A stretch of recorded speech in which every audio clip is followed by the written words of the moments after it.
Елиезер. За патот. За вистината. За животот.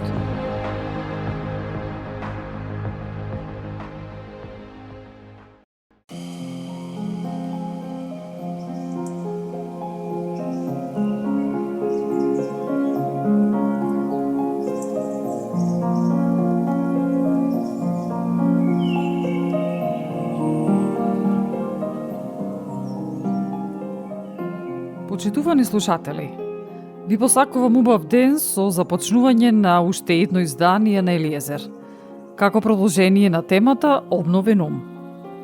Имено, секоја содржина од Елиезер е посветена на обновување на нашиот ум, но овие неколку изданија говорам за причините зошто мора да се променуваме.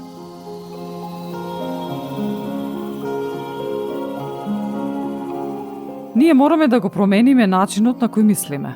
Не смееме да размислуваме исто како што тоа сме го правеле во минатото. Истите постапки носат исти резултати. Откако сме увиделе нашата грешка, зарем ќе продолжиме да ја правиме, како што пишува во послание до Ефесијаните 4:17. А не постапувајте веќе како што постапуваат и другите незнабожци, по суетата на својот ум. Помрачени во разумот, отстранети се од Божиот живот, поради нивното незнаење и ожесточување на нивното срце.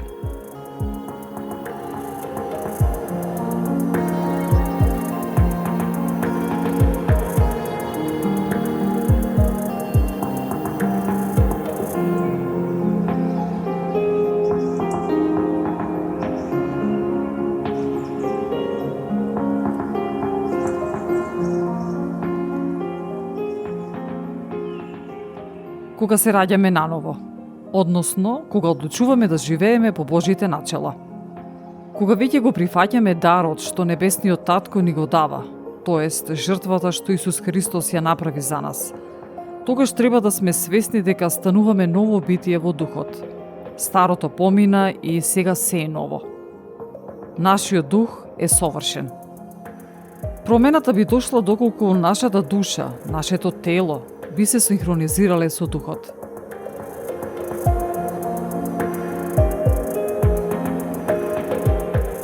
Потребно е да го промениме начинот на кој мислиме, како ги перцепираме нештата, бидејќи стариот начин на размислување не вродил со плод.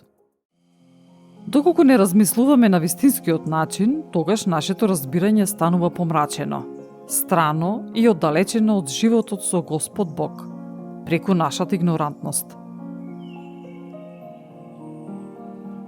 Што направи сатаната со Адам и Ева?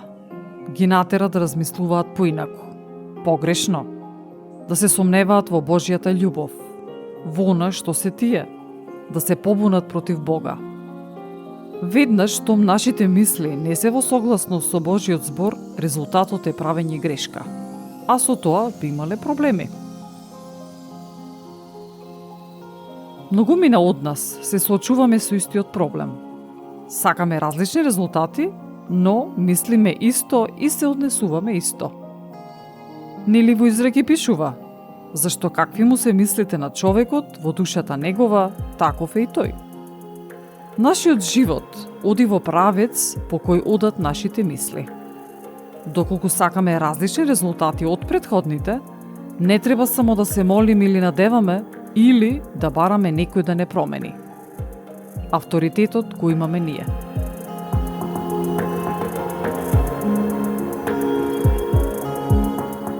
Во Битие, првата глава пишува: рече Бог, да создадеме човек според нашиот образ и подобие како што сме ние, кој ќе биде господар.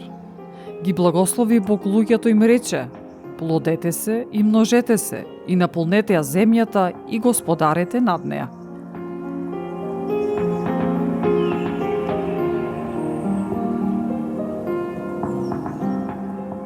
Во Евангелие на Марко напишана е параболата за Царството Божие што Исус им ја кажува на народот, а гласи: и почна да поучува покрај морето, и се собра околу него многу народ. Он влезе тогаш во кораб во морето и седеше, а сиот народ стоеше на суво покрај морето. И ги поучуваше многу со параболи и во поуките своји им велеше: слушајте, ете, излезе еден сејач да сее. И се случи, кога сееше, едни зрна да паднат покрај патот, па долетаа птиците небески и ги исколваа. Други паднаа на каменито место, каде што немаше многу земја, и набрзо изникнаа, оти земјата не беше длабока. А кога изгреа сонцето, тие свена, па како немаа корен, се исушија. Некои паднаа во трње, и израсна трњето, и ги задуши, и не дадоа плод. А други паднаа на добра земја и почнаа да даваат плод, што израсна и узреа, и принесоа кој 30, кој 60, кој 100. И им рече: кој има уши да слуша, нека чуе. А кога остана сам, оние што бе околу него заедно со 12 го прашаа за параболата. И им кажа: вам ви е дадено да ги знаете тајните на Царството Божјо, а оние, надворешните, се ќе им се кажува во параболи, за да гледаат со очи и да не видат, да слушаат со уши и да не разбираат, оти се бојат да не се покајат некогаш, да им се простат гревовите. И им рече: зар не разбирате ова парабола? Како тогаш ќе ги разберете сите приказни? Сејачот го сее словото. Посеаното покрај патот ги означува оние кај кои се сее словото, но при кои, откако го чујат, веднаш доаѓа сатаната и им го граби словото, посеано во срцата нивни. Исто така, и посеаното на каменито место ги означува оние кои штом го чујат словото, веднаш со радост го примаат, но немаат во себе корен и се непостојани. Па кога настане жалост или гонење заради словото, веднаш се соблазнуваат. Посеаното во трње ги означува оние што го слушаат словото, но грижите за овој век, примамливото богатство и другите желби, кои кога се вселат во нив, го задушуваат словото и тоа останува бесплодно. А посеаните зрна на добра земја се оние што го слушаат словото и го примаат и принесуваат плод. Едни 30, други 60, а други 100.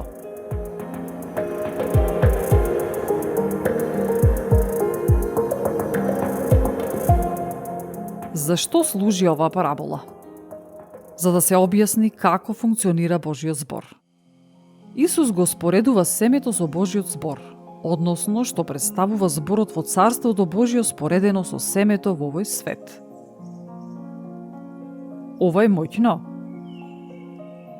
Знаете ли дека се што е на планетата Земја не функционира без семе? Благодарение на семето, животот постои. Овој свет постои.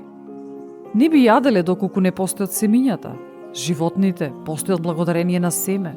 Ние постоиме благодарение на семе. Без семе не постои живот. Целокупниот процес се состои од садење на семето, времето поминато на созревање, растење, па жнеење. Ни првиот, ни вториот чекор не смеат да се прескокнат, инаку во спротивно не би имало жетва. Истото важи и за Божиот збор. Зборот треба да се посее, па да созрее, да фати корен во нашиот дух и на крај да даде плод. Сте погледнале ли фотографии од некои карпести места, во кои според нас не би постоеле шанси да израсне дрво или цвеќе, но, сепак, семе се протнало во длабините на карпата и, замислете, толку мало семе има толкава сила да израсне во дрво, дури и да расцепи камен.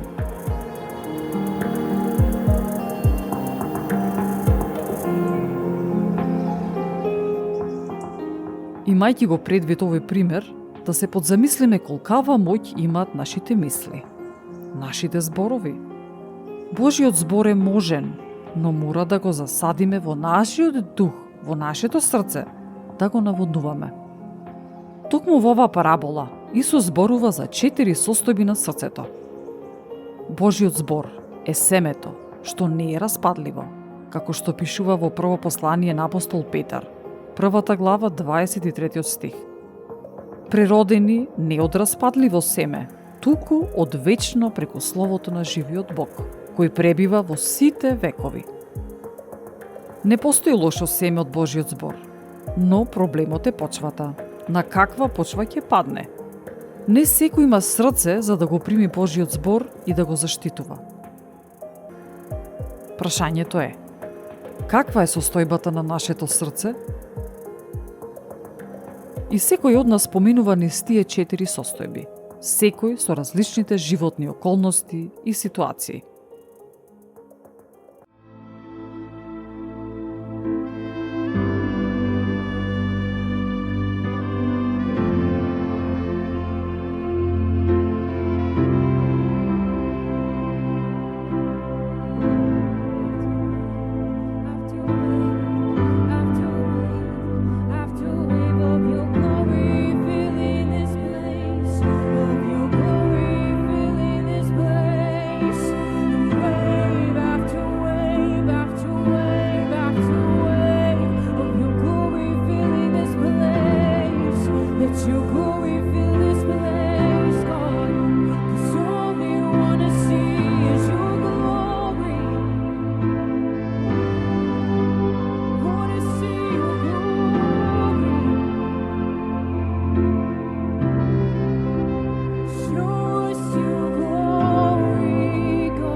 Во првата состојба, кога сејачот го посеја семето, едни зрна да паднат покрај патот, па долетаа птиците небески и ги сколваа.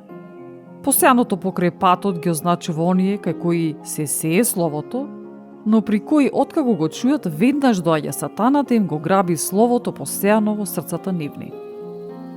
Во овој случај, станува збор за личност кај која зборот воопшто не навлегол во незиното срце. Зборот не бил воопшто разбран. Доколку личноста не преземе акција за да го обнови умот, секој посејан Божји збор ќе биде лесна мета за ѓаволот да го краде. Во овој случај, семето нема никакви шанси да навлезе во почвата, односно во срцето.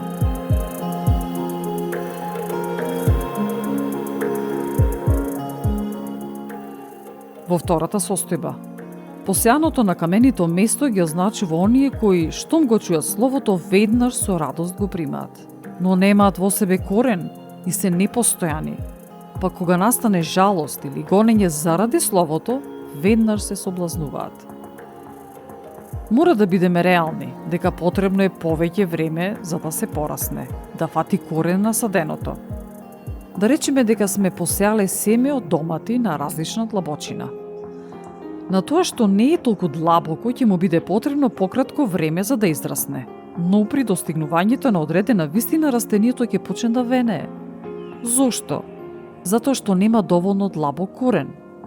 Истото е и со оние луѓе кои не се трпеливи, не се издржливи, кои не се придржуваат кон вистината. Да се разбереме, никој не сака да биде прогонуван заради вистината. Не е пријатно чувството да се биде оттурнуван, но мора да разбереме дека тоа е дел од животот.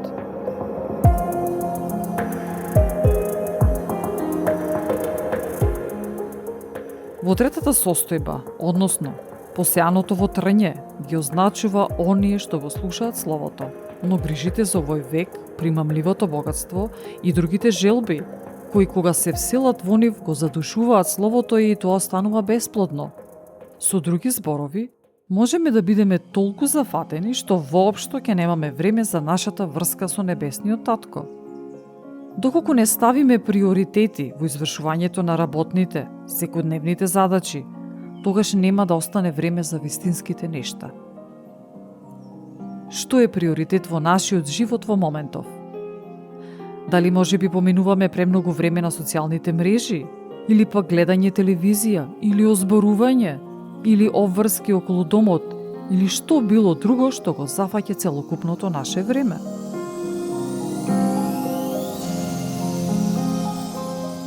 Доколку сакаме растението да порасне, не треба само да го насадиме и наводнуваме, туку треба да ги отстрануваме сите диви треви, троска, што расте околу тоа растение.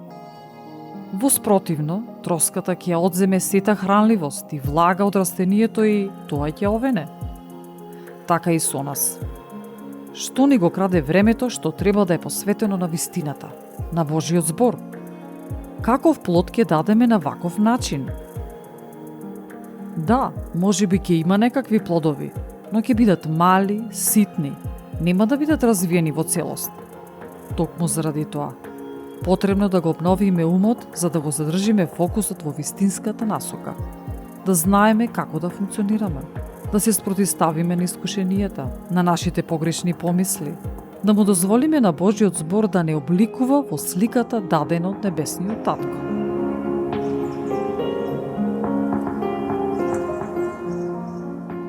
Во четвртата состојба се посеаните зрна на добра земја, а тие се оние што го слушаат словото и го примаат и принесуваат плод. Едни 30, други 60, а други 100. Небесниот татко сака ние да принесуваме плодови и тоа во изобилие. Така ни вели Исус Христос. Јас дојдов за да има живот вечен и тоа живот во изобилие. Неговите раце се широм отворени за давање. Од нас зависи колку ќе примиме. Доколку се сеќавате во Малахија 3:10, Господ ни зборува: не ќе ли ви ги отворам небесните брани и не ќе ли излеам врз вас благослов со полна мерка. Се ова зависи од нашата посветеност, желба, истрајност, вера. И да, ќе не чини нешто, тоа со сигурност. Не можеме да бидеме како светот и во исто време како Бог. Не се седи на два стола. Исус Христос вели: вие не сте од светот, како и јас што не сум од него. Ако не сме од светот, тогаш сме во него, но не сме преокупирани со оној што се случува околу нас. Ние само поминуваме низ него, бидејќи сме граѓани на друг свет. Исто така, во Јован 15 глава Исус зборува: вие не ме избравте мене, но јас ве избрав вас и ве поставив да одите и да принесувате плод, и вашиот плод да остане. И мојот татко да ви даде се што ќе посакате во мое име. Ова ви заповедам: да се љубите еден со друг. Ако светот ве мрази, знајте дека мене ме мразеше пред вас. Ако бевте од овој свет, светот би ги љубел своите. Но бидејќи не сте од светов, туку јас ве избрав од светот. Затоа светот ве мрази.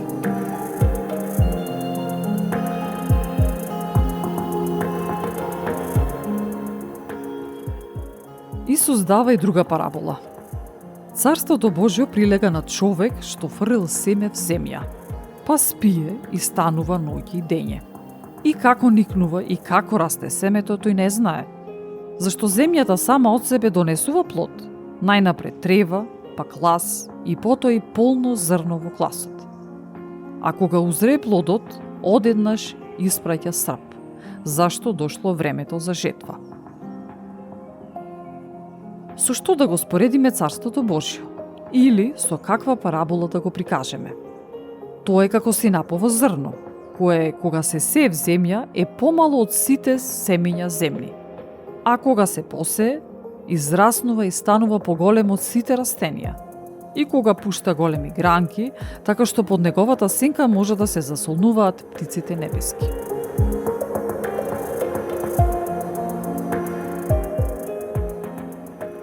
Божјиот збор е семето. Ако не го сееме Божјиот збор, каков плод ќе дадеме? Некои од нас сакаат жетва без да посеат семе. Сакаат јаболка, но садат семе од портокали. Малку е смешно, но понекогаш не сме свесни што правиме. И потоа сме фрустрирани и разочарани зошто немаме позитивни резултати. Во послание на апостол Јаков пишува: но кој ќе се задлабочи во совршениот закон на слободата и остане во него, тој, бидејќи е незаборавлив слушател, туку извршител на делото, ќе биде блажен во своето делување. Дали веруваме во ова? Доколку не постои вера, дискутирањето е напразно. Со верата ја испуштаме моќта што ја има во семето. Земјата, почвата е нашето срце. Ако посееме страв, да бидеме сигурни дека тој страв ќе расте и ќе се зголемува. На се што се фокусираме ќе расте. Тоа треба да ни биде јасно. Апсурдно е да сееме во нашето срце семе на зло кон ближниот, а да очекуваме љубов и разбирање. Позната е поговорката која потекнува Светото писмо. Тоа што сееш, тоа и ќе жнееш.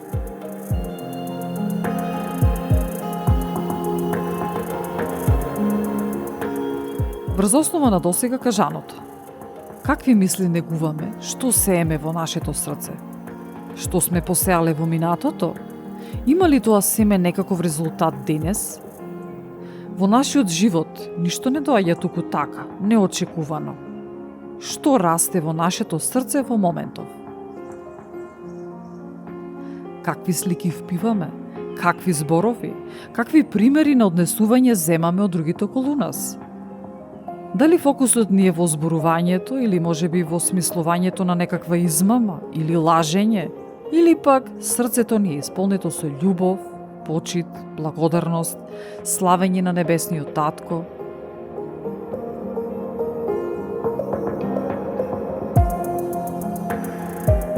Сите сакаме брзи, инстант резултати.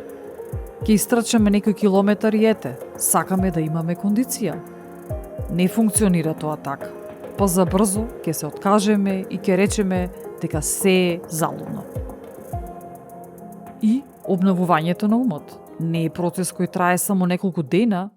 Промената на сите поранешни образци на размислување, навики, погрешни перцепции не се менува преку ноќ. Но, токму заради тоа ја имаме вербата дека секој ден сме се подобри и поуспешни во нашата преобразба, во сликата што Господ Бог ја има за нас.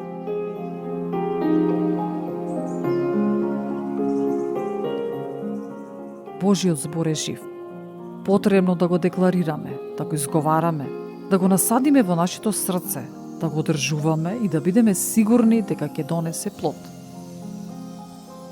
Но мора да бидеме свесни дека имаме непријател, кој не го сака Божиот збор, не ја сака вистината, не сака да не види успешни, здрави, просперитетни, благословени, не сака да искусиме Божијата љубов.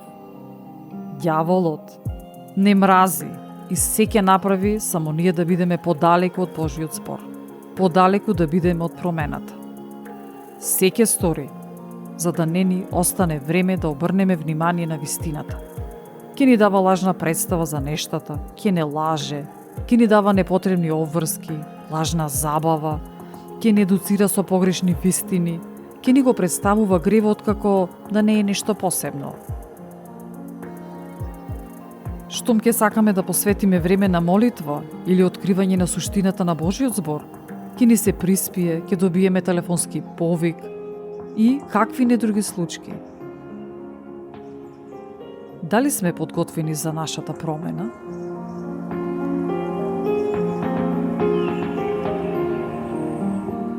Исус Христос ни вели: вистина, вистина ви велам, кој верува во мене, делата што ги вршам јас, и тој ќе ги врши, и поголеми од нив ќе врши. Секој од нас има потенцијал да прави големи нешта, да создава.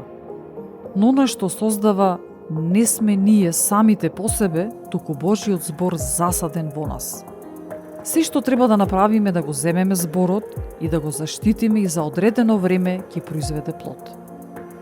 Господ Бог вели: словото што излегува од мојата уста не се враќа при мене без плод, туку го прави она што го сакав и ќе го изврши она заради кое го испратив.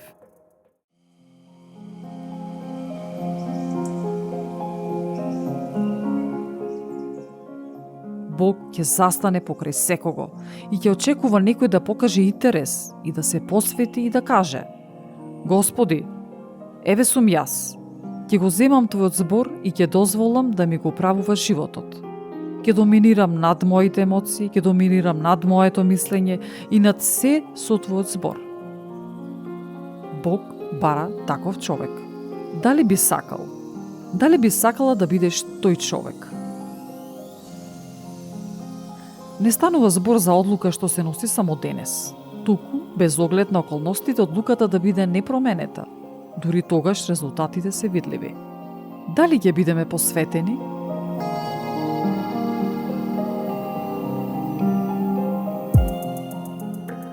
Почитувани, посакувам Духот на вистината, Светиот Дух, да ве упати во сета вистина. Секој утро да ве подсетува на донесената одлука да се промените. Да не се управувате според овој век, туку да се трансформирате преку вашиот обновен ум, за да можете да познавате која е добрата, угодна и совршена Божја волја.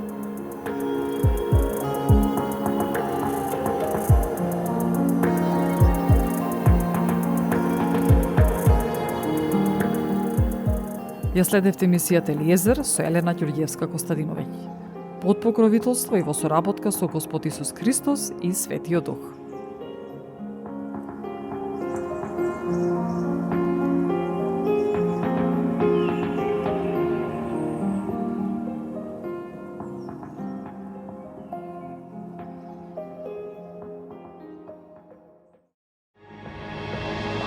Елиезер,